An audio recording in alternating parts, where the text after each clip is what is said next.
Assalamu alaikum. My name is Ammar Farishta, and I'm a mental health first aid instructor, a mental health advocate, as well as a personal development trainer and facilitator.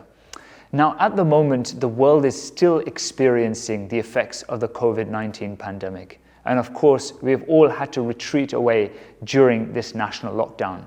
Now, this can have a tremendous impact on our mental health and overall well-being, especially whilst you're trying to juggle perhaps working from home, if you're studying from home, if you're starting out in a new relationship, or it could be a combination of a variety of different things. It's a very difficult time for us young people. And so here are some tips that I'd like to give to you to help to support your mental health and well-being during this lockdown period. The first tip is a morning routine. Now, a morning routine can consist of a lot of different things, but the ones that I'd like you to focus on is the 3 M's: mindfulness, mindset, and movement. Try and integrate something into your morning routine that involves being mindful, whether that is your Salatul Fajr in a more mindful way. Try and focus on having a positive mindset, whether that be through daily affirmations or even a dua. The dua for Fajr is an excellent one with daily affirmations, and inculcating some type of movement, whether that is a walk around the block, some simple stretches, or even just some push-ups in the morning. Whatever the case may be, try and inculcate these 3 M's into your morning routine. The second is sanctifying your spaces. What do I mean by this? Now, we are doing everything that we are doing at the moment in the confines of our homes at the moment.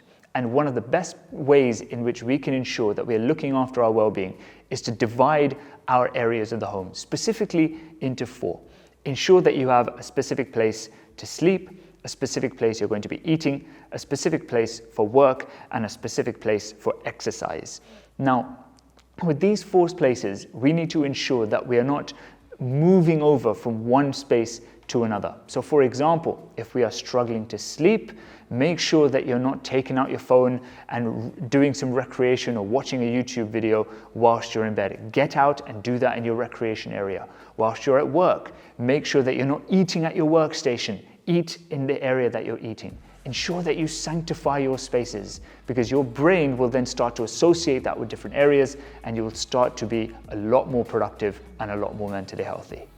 The third thing is exercise. Now, we've mentioned a little bit of this in terms of movement, but if I can emphasize this a little bit more, as far as the core of our well-being is concerned, our core is divided into 2 aspects. We have the physical half and the mental half. Now, if you think of this as a wheel that we are turning, if we want to try and focus on one side, it will automatically impact the other. The physical side of the wheel will automatically turn the mental health half as well, and vice versa too. We need to ensure that that wheel is turning whilst we are in this lockdown period. Now, the physical side has got the physical grips, whereas the mental health one may not. So let's try and focus on the physical health, which is the more tangible. Go for a brisk walk, perhaps a run, skipping rope, doing some push-ups, whatever it takes. Ensure that you're doing this at least 2 to 3 times a week. The next tip is connection.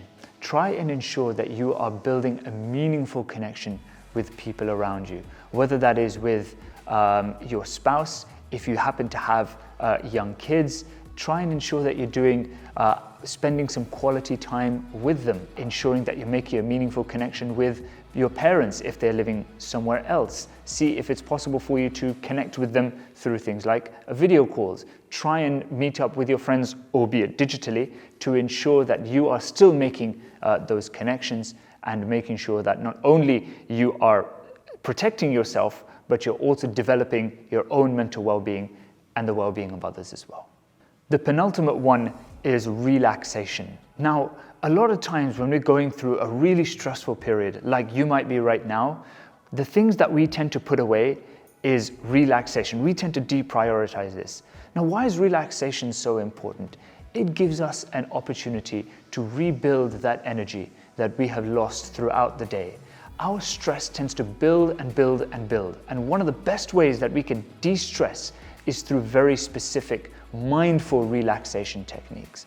Whether that be spending quality time away from screen time at the dinner table, whether that is picking up the phone and talking to someone who you're close with, or just going for a lovely walk in nature and reconnecting with nature. Try doing something that is more relaxing to ensure that you're looking after your mental well-being.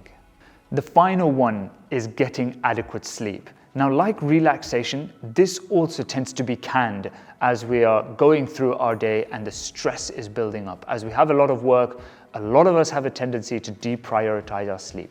Getting adequate sleep is fundamental. Now, it's not just all about quantity of sleep, which is 7 to 9 hours, which is recommended. Quality of sleep is important as well. One of the best things that you can do to try and help with the quality of your sleep is to ensure that you put away yourself from screens at least half an hour before bed. 30 minutes before, try and get away from the screen, whether that's your phone or your tablet or your laptop. Put it away, perhaps take out a book or a magazine, perhaps even read some Quran before you go to sleep. This is one of the best times that we could possibly do it. Get yourself some adequate sleep so that you are prepared for the next day. Thank you very much for watching, and I hope you found these tips useful.